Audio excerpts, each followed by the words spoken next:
હવામાન વિભાગે ગુજરાતના હવામાનની આગાહી આપી છે, જેમાં તેમણે જણાવ્યું હતું કે ગુજરાતમાં હાલ ઉત્તર પૂર્વથી પૂર્વ તરફના પવનો ફૂંકાઈ રહ્યા છે.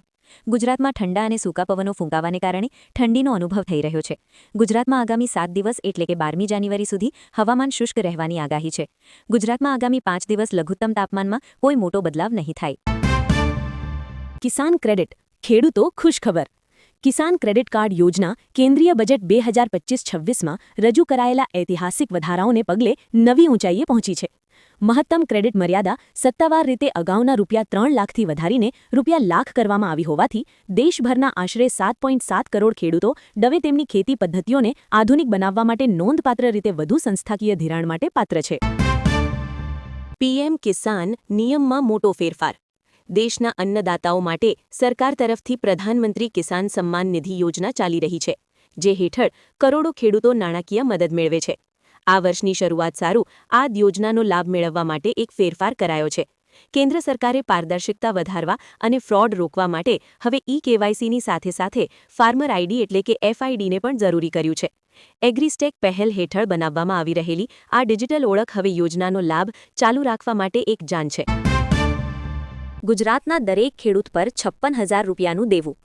કેન્દ્ર અને રાજ્ય સરકાર દ્વારા ખેડૂતોની આવક બમણી કરવાના વાયદાઓ છતાં ગુજરાતના ખેડૂતોની આર્થિક સ્થિતિ કથળી રડી છે.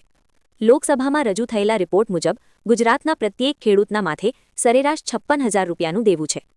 રાજ્યના 55 લાખ ખેડૂતોએ 14,000 કરોડની બેંક લોન લીધી છે. ખેતીનો ખર્ચ વધવા અને પાકને પૂરતો ભાવ ન મળવા જેવી સમસ્યાઓને કારણે ખેડૂતો દેવામાં ડૂબી રહ્યા છે અને ઘણા ખેડૂતો ખેતી છોડી રહ્યા છે. રેશન કાર્ડ નવી પદ્ધતિ. APL1 card.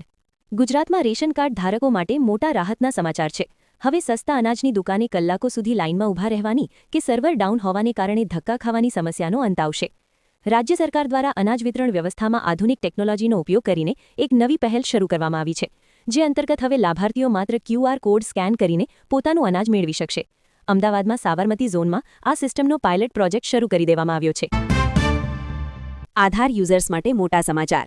UIDAIએ PVC આધાર કાર્ડની ફી વધારીને 75 કરી દીધી છે, જે અગાઉ ₹50 હતી.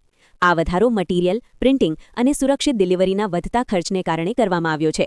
નવી ફી 1 જાન્યુઆરી 2026થી લાગુ થઈ છે અને તેમાં GST તથા સ્પીડ પોસ્ટ ચાર્જ સામેલ છે. PVC કાર્ડ ડેબિટ કાર્ડ જેવું ટકાઉ હોય છે, જે સરળતાથી ખરાબ થતું નથી. નવા વર્ષમાં લોન સસ્તી થશે. EMIમાં રાહતની આશા. નવા વર્ષમાં RBI વ્યાજદરમાં 0.50%નો ઘટાડો કરી શકે છે, જેનાથી હોમ અને ઓટો લોન સસ્તી થશે. IIFL કેપિટલના રિપોર્ટ મુજબ 2025માં 1.25%ના ઘટાડા છતાં હજુ દર ઘટાડવાની શક્યતા છે. રેપો રેટ અને કોર ઇન્ફ્લેશન વચ્ચેનો તફાવત 2.8% છે, જે સરેરાશ 1.1% કરતાં વધુ હોવાથી રેટ કટના સંકેત આપે છે. આ નિર્ણયથી સામાન્ય લોકોના માસિક હપ્તા EMIમાં મોટો ઘટાડો જોવા મળી શકે છે. 7 ફેરા સમૂહ લગ્ન યોજના. ગુજરાત સરકારની સમૂહ લગ્ન યોજના હેઠળ મુખ્ય લાભો નીચે મુજબ છે. 1. નવયુગલને સહાય. દરેક લગ્ન કરનાર યુગલને ₹12,000ની આર્થિક સહાય મળે છે. 2. આયોજક સંસ્થાને પ્રોત્સાહન. સમૂહ લગ્નનું આયોજન કરતી સંસ્થાને યુગલ દીઠ 3,000, મહત્તમ ₹75,000 સુધી પ્રોત્સાહક રકમ આપવામાં આવે છે. આ યોજનાથી આર્થિક રીતે નબળા વર્ગના યુગલોને લગ્નમાં મદદ મળે છે અને સમૂહ લગ્નને પ્રોત્સાહન મળે છે. મહિલાઓને મળશે ફ્રીમાં સિલાઈ મશીન. પ્રધાનમંત્રી વિશ્વકર્મા યોજના અંતર્ગત મહિલાઓને ફ્રીમાં સિલાઈ મશીન આપવામાં આવે છે. સરકાર મહિલાઓને ₹15,000ની આર્થિક સહાય આપે છે, જેનાથી તેઓ સિલાઈ મશીન ખરીદી શકે છે. સાથે સાથે ફ્રીમાં ટ્રેનિંગ પણ આપવામાં આવે છે. તમારી ઉંમર 18+ હોવી જોઈએ. તમારા પરિવારની આવક ₹1.5 લાખથી ઓછી હોવી જોઈએ. જરૂરી દસ્તાવેજ: Aadhaar card, bank passbook, passport size photo, આવકનો દાખલો, જાતિ પ્રમાણપત્ર, લાગુ હોય તો મોબાઈલ નંબર. આવેદન કેવી રીતે કરવું?